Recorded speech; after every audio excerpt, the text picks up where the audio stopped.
Hello, I'm Kim Amundson from the Lower Sioux community in southwest Minnesota.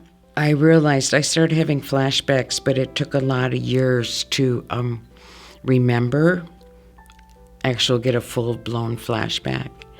And there's not a lot of help. I'm a survivor of torture and horrible terrorism, the things they said they would do, and was extremely bad, and a great deal of torture. I've experienced all orifices filled with water, a great deal of electrical torture. I don't have only scars on the bottom of my feet from rods that were attached to electricity. Everything else is inside, all scarring. Everything inside me is extremely scarred. The specialists said that I shouldn't be able to speak because my throat, everything, vocal cords, voice box, everything is severely damaged in my throat. And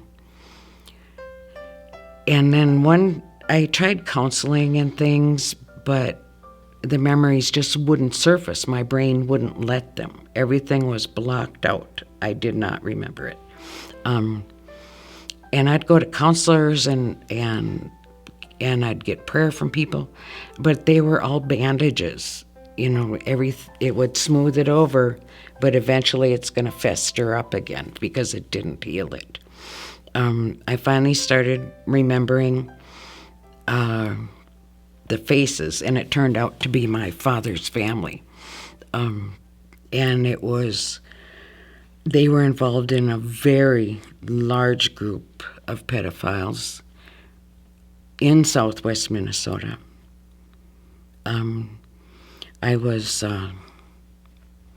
There would be groups of men that would come. They trained me well from very, very tiny. They trained me to not whimper, wiggle, or moan no matter what was happening to me. And there were many of them. There were a few different groups of 6 to 8 men, and I would be taken to people's homes and basically sold for a number of hours. I'm sure I was quite profitable to my grandfather. Anyway, it had a major effect on life.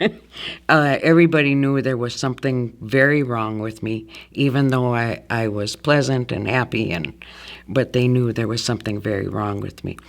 I tried to do healing, but when I first remembered my first desire was to make sure they're all born again.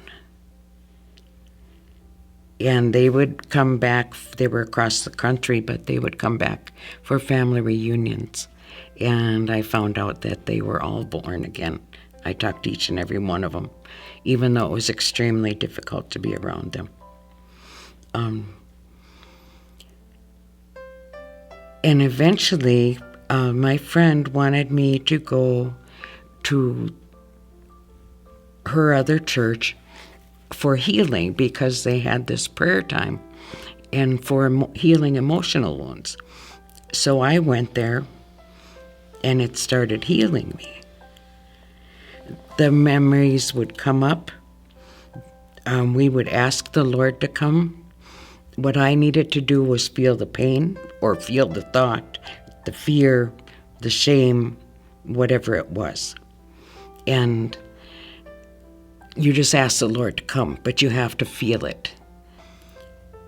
He comes and comforts, and he would reveal a lie that I decided, at some time.